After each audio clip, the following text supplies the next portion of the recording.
Welcome to Projects from the Bottom Drawer.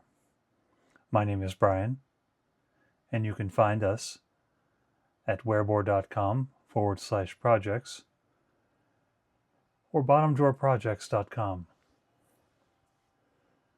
Today on the bench I have my Payco Model T60 tube tester, and we're going to test the two tubes that are in the Heathkit IT-12 that was on the bench here not too long ago. Now, as you remember, that device has no output at all, not even hum. But we did determine that the output transformer and other parts of the unit, like the speaker, are good. So that kind of leads us back to maybe a tube, the output tube, or possibly there's something inside that's just not right. Maybe a capacitor's leaking and driving the output into cutoff or something. Who knows? So the Payco T60 is a simple emissions tester. This is not going to give us a whole lot of information about the tube. It should tell us if it's shorted or if it's at least has some output. Really, to fully test a tube, you would need a mutual conductance tester, which are very expensive, and I simply don't have the use case for one of those. For the most part, what I can do can be accomplished with substitution or just checking it with this to make sure that the tube isn't shorted. So we're going to start with the output tube. This is a 12CA5. It's just your standard beam power pentode. And interestingly, this one is the RCA later logo. So this tube has been replaced at some point in the device's life, as ICO tended to use either ICO branded tubes or tubes that just had Millard's name on them, since ICO bought their tubes labeled from Millard. So I've already got 12CA5 dialed in on the roll chart. So let's see. We'll start with A1, B11, C, let's see, 3, D5, and let's see, cathode shorts, we'll want to do 1, but let's see, so test 2, 5, 6, and 7. So let's figure out, okay, you need to go in there. Let's adjust the line a little bit.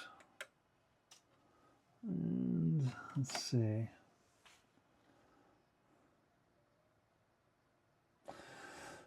So that tube seems to be pretty strong according to this tester. In fact, it's almost hitting 100%. So let's see, cathode shorts 1. I'm not going to do shorts. So we can reasonably assume the 12CA5 output is good. And I see it's got a good getter on it. It's a little discolor, but not much. But it's all still there. It's still nice and shiny. Not always an indication of quality of the tube, but generally an indication. I mean, if the getter's gone, obviously you can say that it's pretty much baked away and the tube is bad. But this one seems to be good. So let's see, does this have a date code on it that I can see? Unfortunately, no, it's just the later RCA block logo. So take that for whatever it's worth. So the other tube is the ever popular 12AX7 dual triode.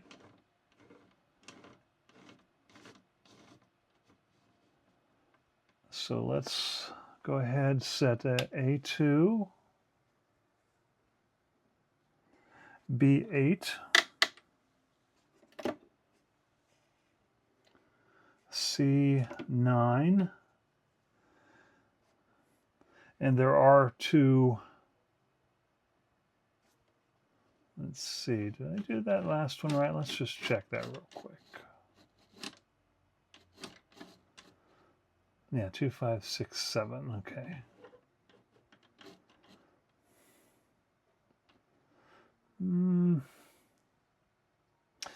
Actually, this is just, I can't remember if you're supposed to test each one of those individually.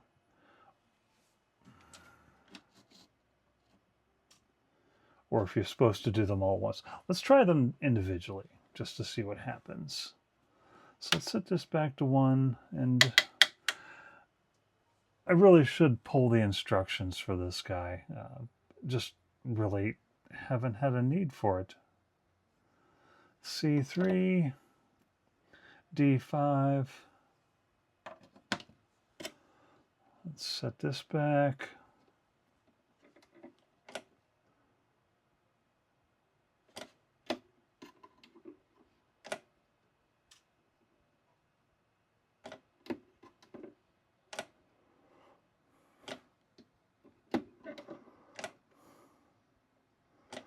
I think you're supposed to do all of them at once.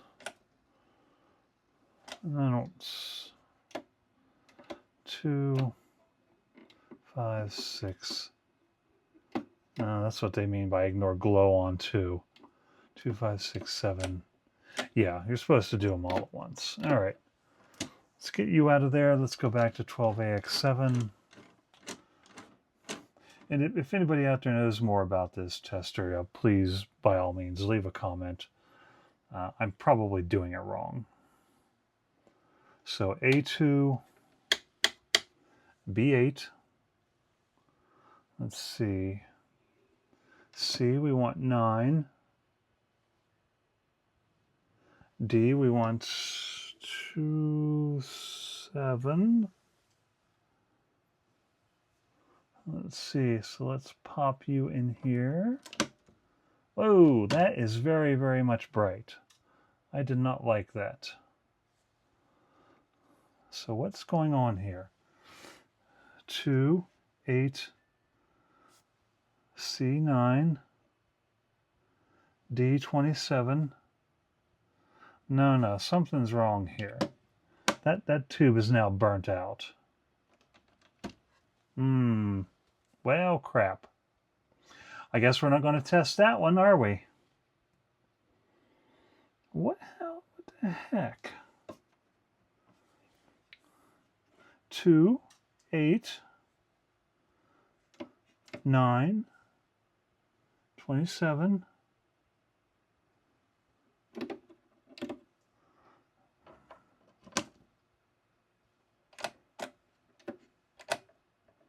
Yeah, she did. Well, that quite sucks. Well, that one's not dead. Okay. So one side is good. Okay, it is good. Good. I didn't burn it out. What the heck was that bright flash?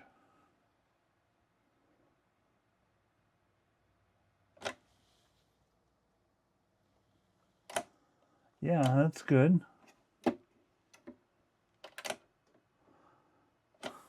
So I don't know if you caught that or not, but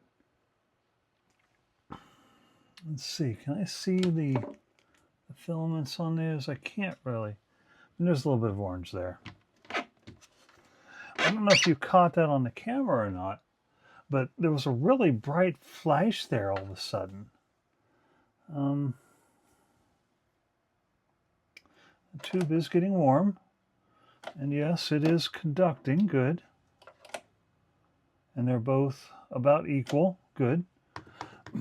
Boy, I don't know what that was. Maybe there was something shorted inside of the tube, and plugging it in like this burnt it out or burnt it off. But the tube seems to be good, which that's kind of scary. It is getting warm. Yeah, everybody's happy. All right, well, I don't know what was going on there.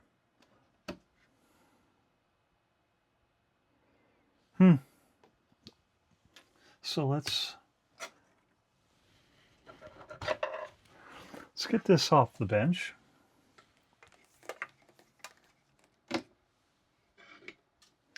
Turn the line down, turn everybody down to 1, 0. Make sure all the switches are down. And tube testers like this are fairly common. They don't really reveal a whole bunch about the tube, and they really shouldn't cost a fortune. So, I mean, if you're seeing someone selling just a plain old one of these emissions testers for a bill or more, I mean, just pass it by. It's not going to do anything for you unless you really want a tube tester. That particular one happened to cost about $40 at a local hamfest, and the only reason I got it was because, hey, yeah, it's in really great shape and the guy demonstrated it working, and it's like, okay, yeah, whatever. So let's just plug this guy back in real quick, just to see what happens. Maybe burning that off fix that problem. Let's see, can I see the filaments glowing here? All right, I see the eye tube flickering. Like there's some activity. But I still get nothing.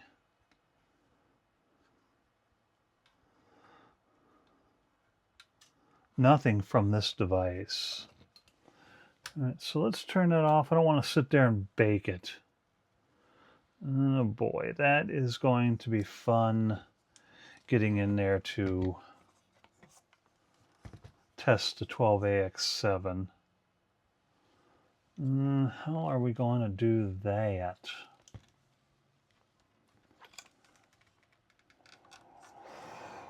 Well, we'll worry about the 12AX7 later. I'm more interested in the 12CA5 right now. So, let's see. Let me get a meter. And I'm just going to go through and check the voltages on that tube. And then I'll post them later on Wearable, and we'll just do a comparison of what the manual says and what they're supposed to be, because I don't know what's what here on this tube. And do I have anything to write on? I do not. Please stand by. I'm going to go grab a notepad, and we'll grab the tube manual while we're at it, just to see what the 12CA5 looks like.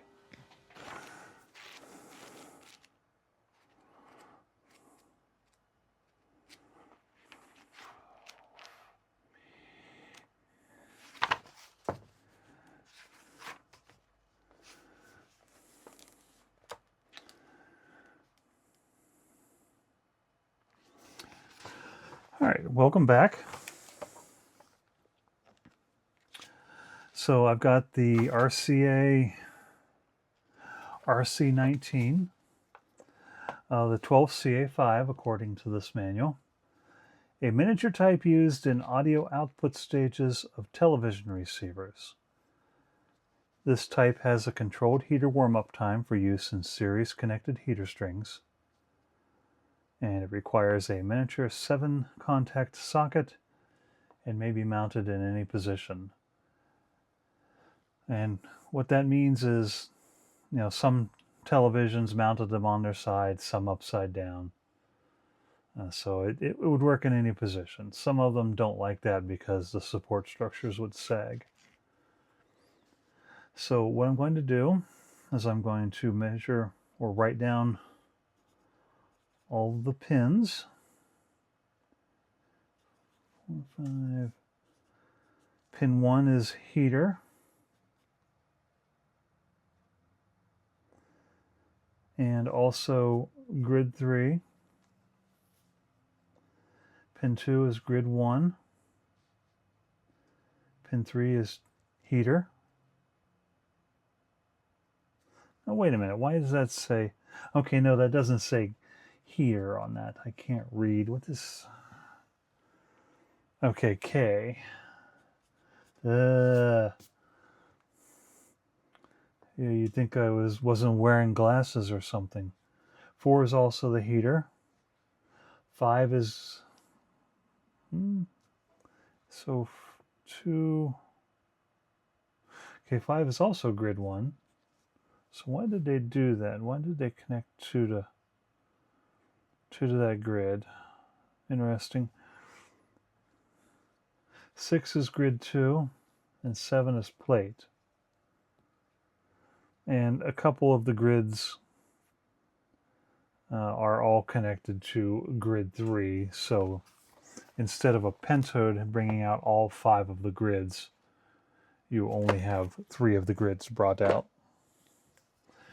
All right, so the heaters I'm not really worried about. We know a heater is there. The tube is lighting up. So let's see if I can get a good ground here somewhere.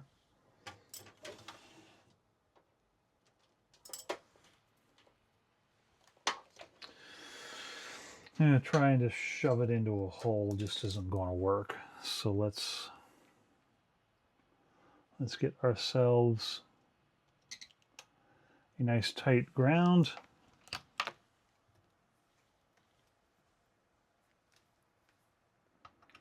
Let me make sure I have my pin orientation correct. 1, 2, 3, 4, 5, 6, 7. So are we not using pin 5 on this thing for some reason? Let's see. Let me go back here.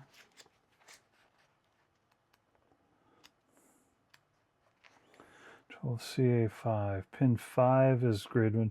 Okay, no, pin 5 is not connected because pin 5 and pin 2 are the same pin. All right, so let's get some power back on here. And I can see this tube is warming up.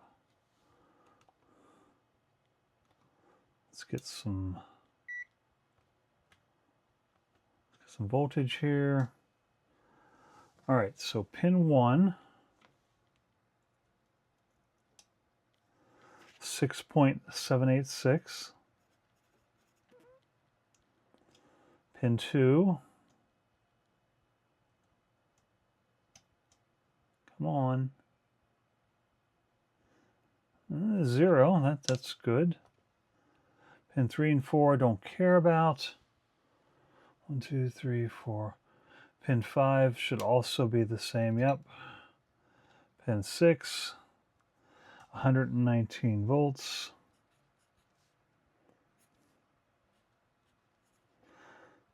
And our plate is 137.3. So, and I forgot to print out a schematic when I had access to a printer. So I can't really do this, but let me go grab another device where I can look up, possibly get a schematic and read it, and we'll compare voltages. All right. So I have another device here with a manual. Let's see. So pin 1, according to the schematic, should be about 6 volts. we're probably good. Pin 2 should be 0. We're definitely good. 3, 4, we don't care about. 5, we don't care about. 6. Actually, I should write down what they're supposed to be. 6 volts, 0 volts. 5, yeah, we don't care about 5. Pin 6 should be 114 volts. And pin 7 should be 130. So, I mean, the voltages are a little off. We could probably attribute the higher voltage to higher line voltage. When this was designed, the line voltage was probably 115. Now I'm hitting about 123, 125. So the voltages might be a little higher, which, whatever. Let's get this off here. So this is interesting. There's no output.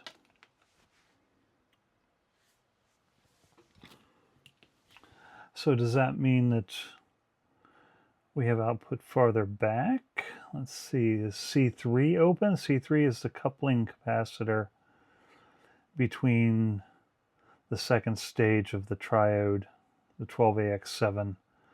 And why did you do that? Between the pin 1 of the triode to the grid input of the 6CA5.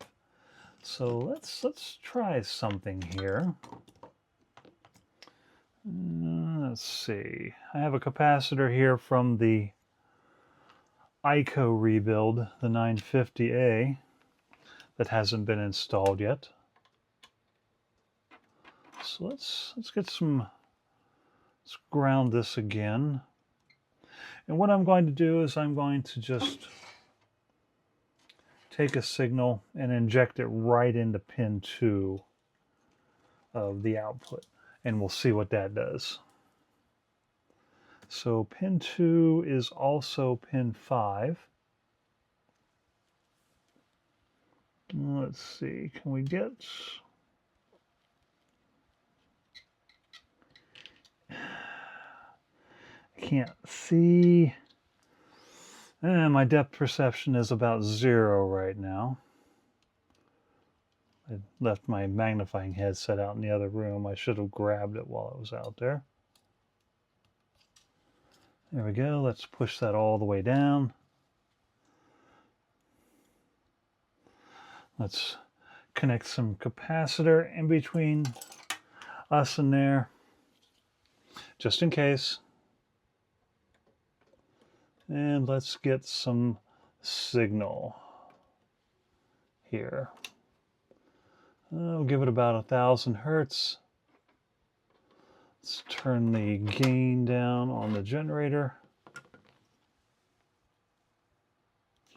And the capacitor is there to block any DC from the amplifier from getting back into the generator. Even though we know there's 0 volts there, don't take a chance. All right, so let's let this warm up. And we have no output. None.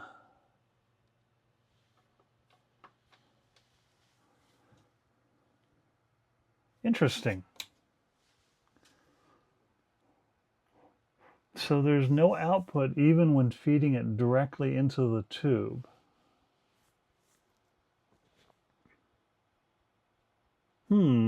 Wild. Let me verify that ground is properly referenced on here. Yeah, it's all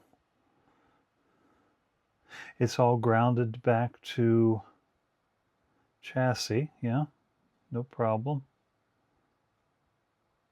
So what's going on here?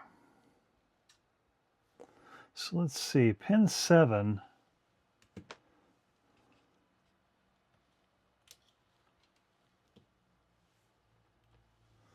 is the output of the tube.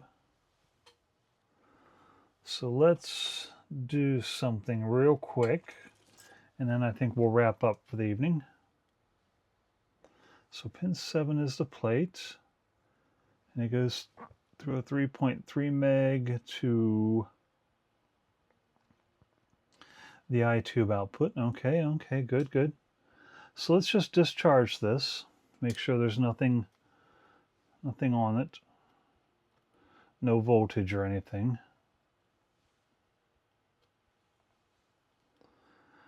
And let's put signal in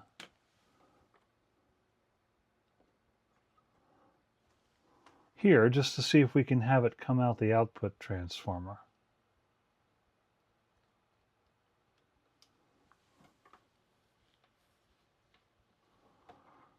No, nothing. Now we checked the output transformer and found it to be good. Perhaps it actually isn't. So blue and green come up to here and here.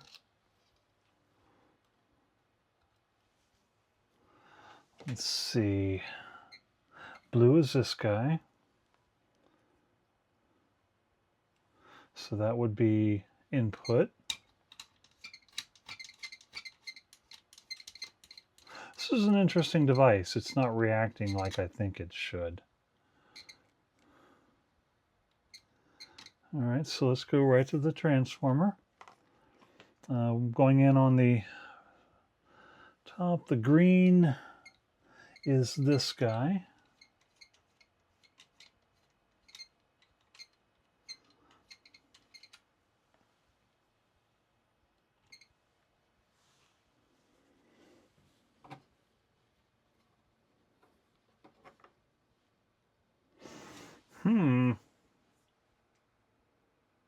We should be having something come out the speaker. Let's go to the speaker. Maybe I didn't test it properly before. I mean, I did a resistance check. Maybe that wasn't good enough.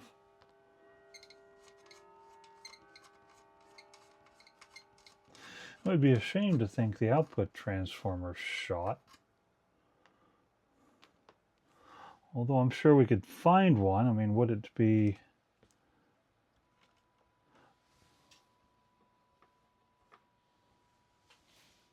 Okay, now I do hear something coming out of the speaker.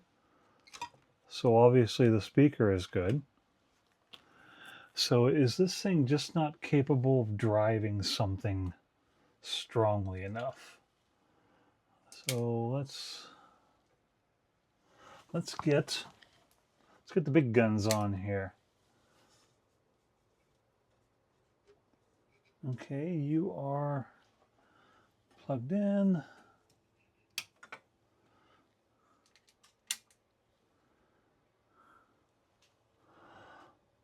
Let's see, a lot of switches here. I like to have some redundancy with my power.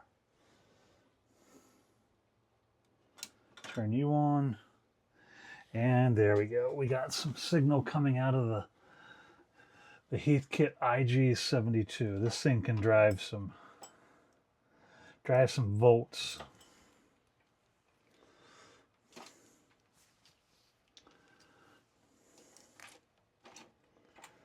Let's see. Where is my jumper? There we go. Let's see. Are we up? We are up. Let's get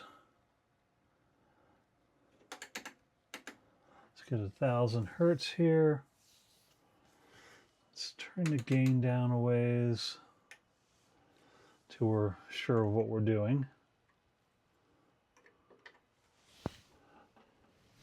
And I'm just going to drive this right into the output transformer, but I'm going to remove the tube.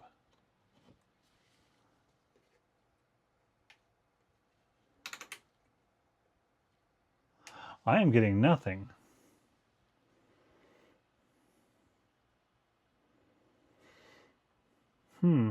Weird. So let me check the resistance on this transformer real quick. Perhaps what I measured before wasn't the right way. Let me clean up some of this garbage first. Get some of these cables put back in their homes.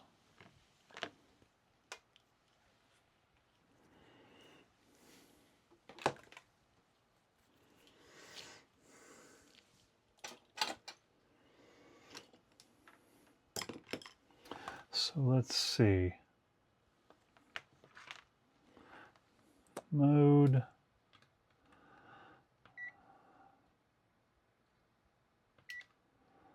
Let's see, k ohms.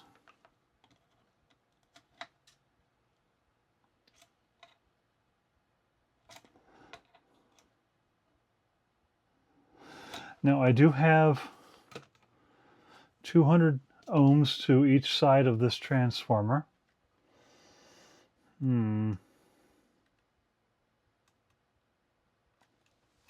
So I wonder, so I checked across the output, but I checked with the speaker connected. I just wonder if the secondary of this output transformer is blown. Well, I'm going to have to desolder it, so let's get the iron heated up. This will take a few minutes, so stand by. Let's see. And the thing that makes me wonder here is I see some sort of activity on the eye tube while this device is warming up. And I also see it when I turn the gain knob. And looking at the schematic here, let's see. I see that that is coupled. Let's see, it is coupled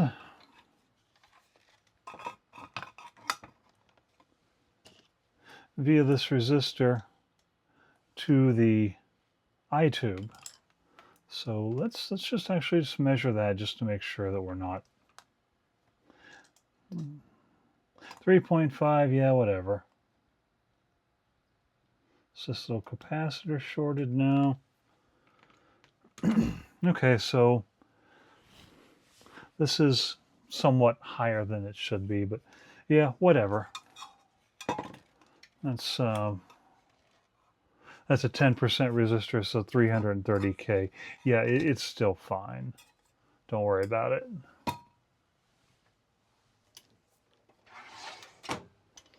Let's see, are we warmed up yet, Mr. Iron? Not quite yet.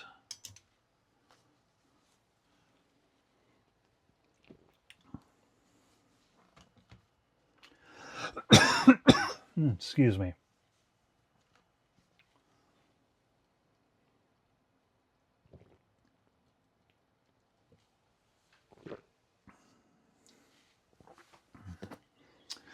If it's not dry as a bone and dusty here, it's raining like crazy and everything's moldy.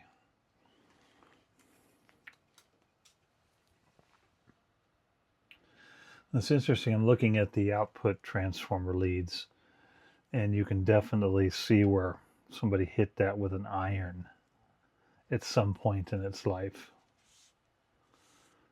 So let's see. It doesn't look like it's been taken off. So let's get this thing out of here.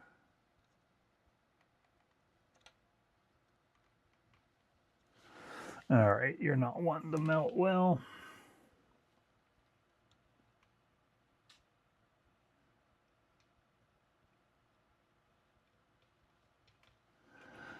Put the solder on the terminal there to melt the solder. What do we got going on here? All right, I got to desolder that. Stand by.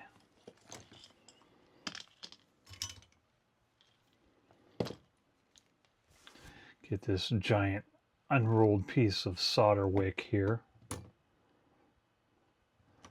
that came apart in my tool bag. Excuse me. All right, so we don't need you right now.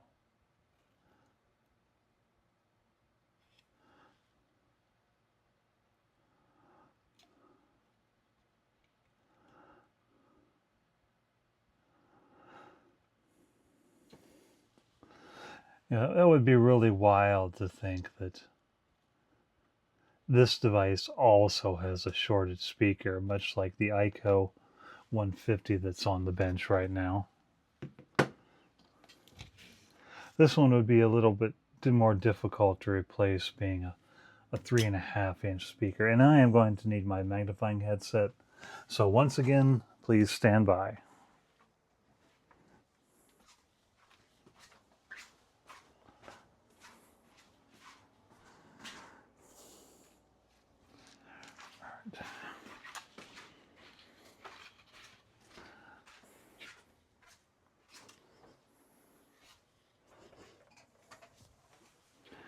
All right, let's see here. What do we got? Okay, so it looks like this is a stranded. So this was wrapped nicely. Let's see if I can get that one, this top wire off of here.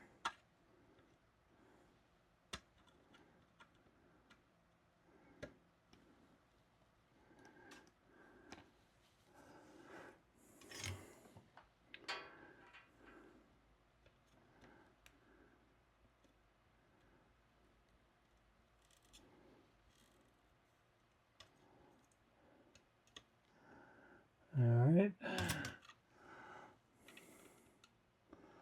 Let's pull this wire out of the way.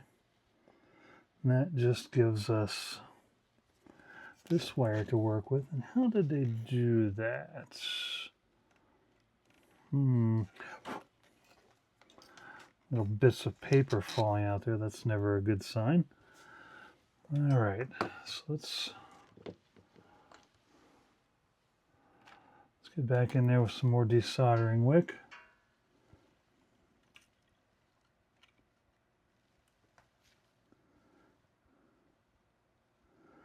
Get as much of the solder off there as we can.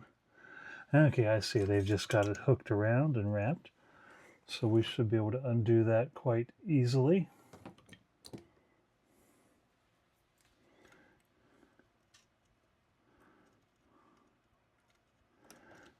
All right, there we go.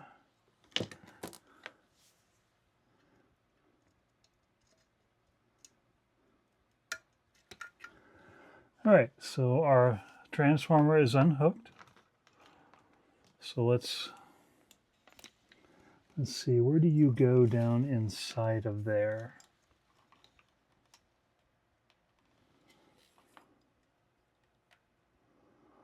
Okay, you go down to that switch way buried down in the bottom.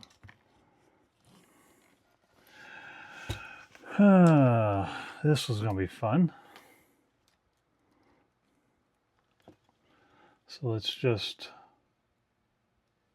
clip onto here. And you are way down here on this switch. Okay, 3.77 ohms. So that doesn't seem shorted to me, or open. Let's just check the speaker real quick.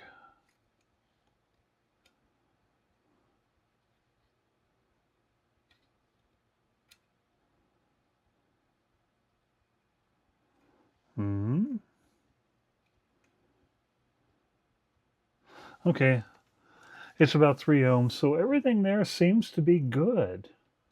What's going on here? Why are we not passing anything through that output transformer?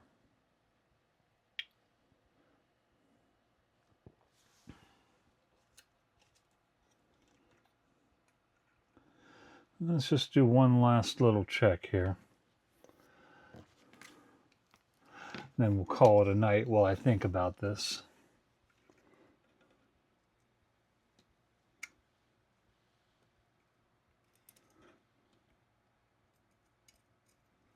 Let's wrap this around again. Get a nice wrap, because I don't want to solder just yet. I want to do some other work here. All right, that should give us a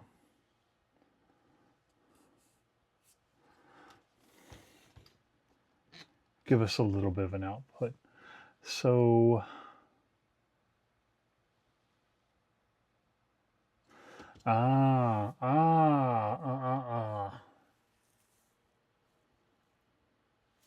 So let me look at the schematic again real quick, because I may have just seen something.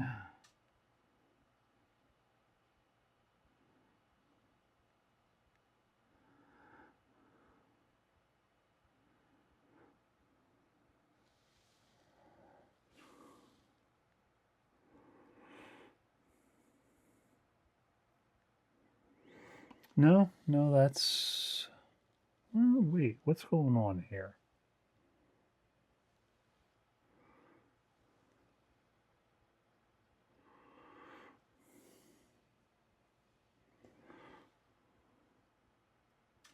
Okay, so it looks like they're switching the ground down here. Yeah, they are. So is this switch a little wonky? Do they even have it turned on? Yeah. All right, let's start over. I may or may not have had the switch set to speaker on, and riding the low IQ bus here. So let's try this again. Let's get our signal generator back on. Let's get this warmed up.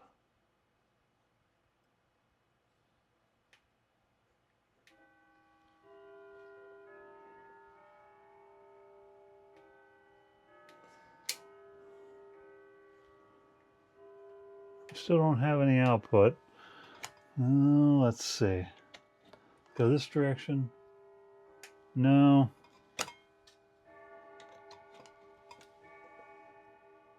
No.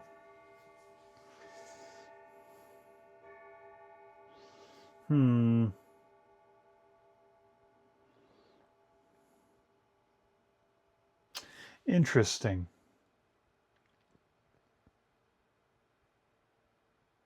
Very interesting. You know, I feel like we should be having something come through here.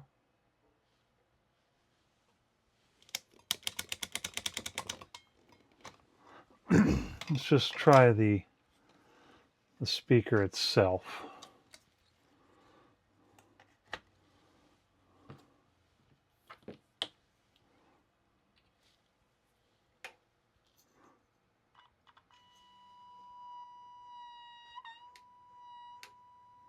Yeah, I can't drive it, but hey, yeah, it's working. So that means that the speaker or the switch is working. We should be able to... No?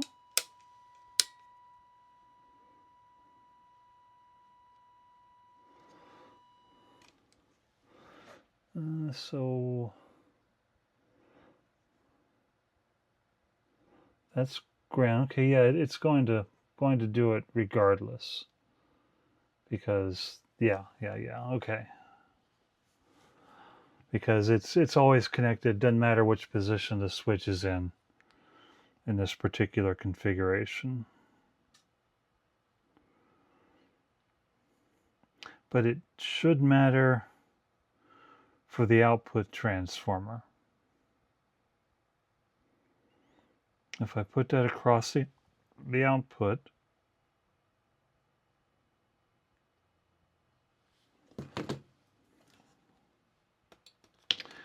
We should be able to hear something, I would think.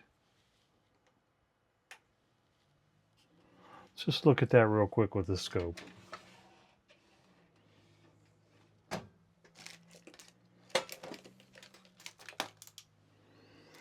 you back in scope mode. Let's see. Can everybody see what we're doing here? Yep, good, good.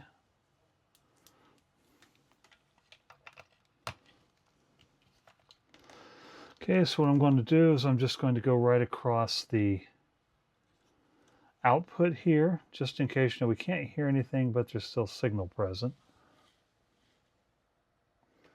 And there is nothing there.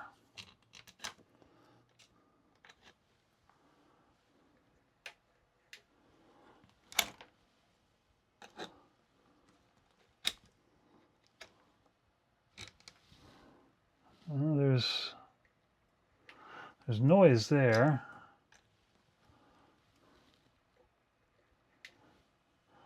But we should be seeing something. There's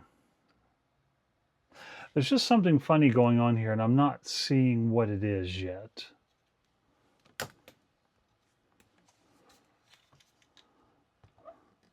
So I mean that's just an output transformer.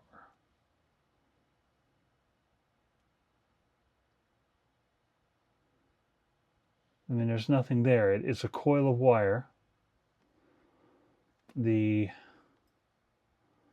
plate of the tube is disconnected, really, because I mean it's isolated by a 3.3 meg resistor, and the tube isn't there.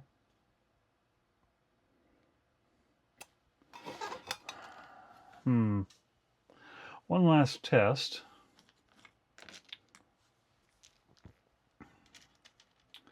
Let me put all of the terminals back on their respective places.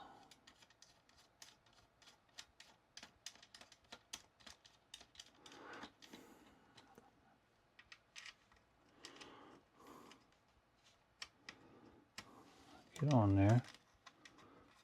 So I'm really kind of stumped at this moment. We should be able to get something through that output transformer. I mean, even if it's not enough to drive that speaker, we should see something. We definitely should be able to force it through the tube. So what I'm going to do here is I'm going to put the tube back in. If I can figure out how to put it in. All right, get in there. I am going to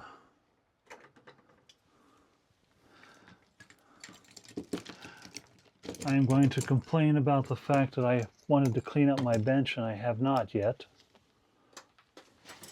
That might be tomorrow's task.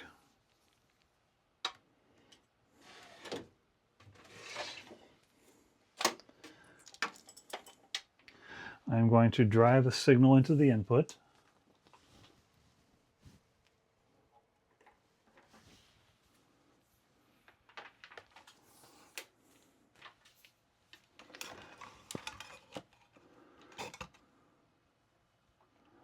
So let's see, let's just center and ground. Get on there, ground. And let's see. And then I'm going to take my scope and I'm going to measure pin 7 and see what we have on the output of pin 7, which is the plate.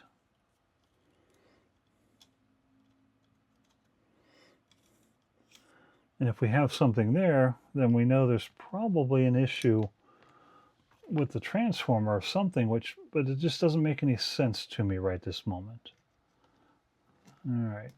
And I know the scope should be able to block whatever's there, but we're going to just put a blocking capacitor in anyway.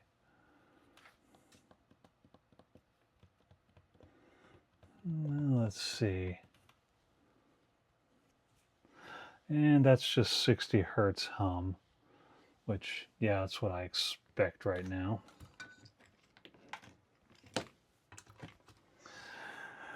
All right, let's turn off our iron. Put a little solder on it. Let it cool down. Let's turn the output back on.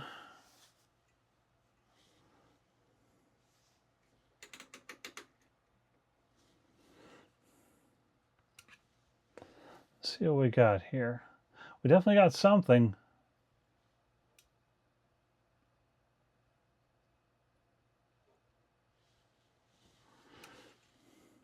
Garbage.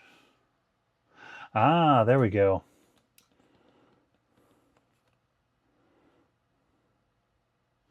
Yeah, we're driving that thing at a clipping.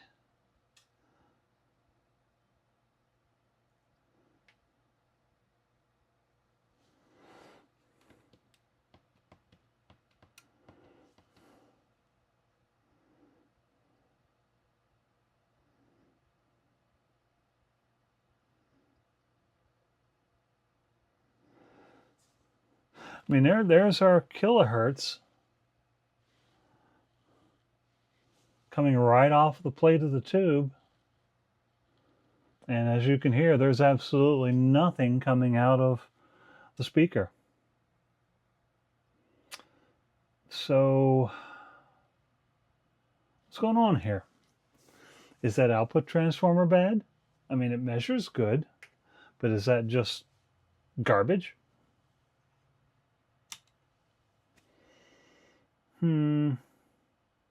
Not really sure. And I don't necessarily have another output transformer that I could use. I could probably get a power transformer here, but I would have to dig one out. But let's see, let's just try something here real quick.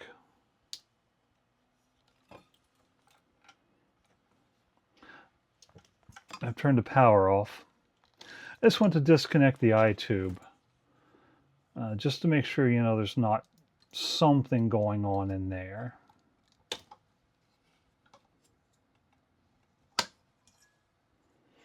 An RCA 1629. Nice, nice. So let's connect everybody back up.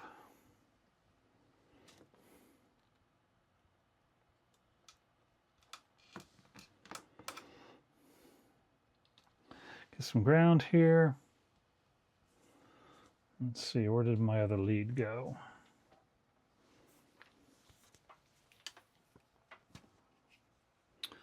Let's see, let's get some ground here. Come on. Man. These clips have been abused so much over the years that they're no longer quite straight. I think I built those probably 30 years ago. All right, so let's get power again. Let's get some, everything's warmed up.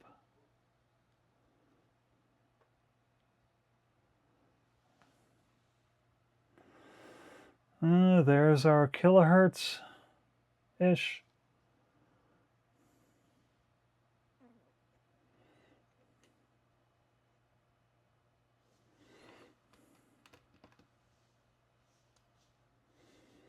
Wow.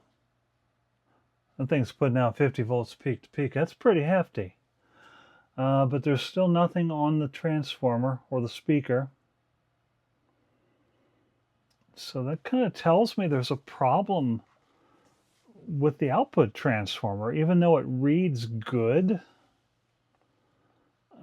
Perhaps it's breaking down under a little bit of load. Boy, I don't really know. But what I do know is that the device is still quiet, and there is some sort of problem that I can't really troubleshoot with the stuff I have on the bench right now. I'm going to have to find some sort of substitute output transformer for this thing. And like I said, A power transformer, just like a 120 to 12, probably will do the job temporarily, at least long enough to allow us to hear the device make noise.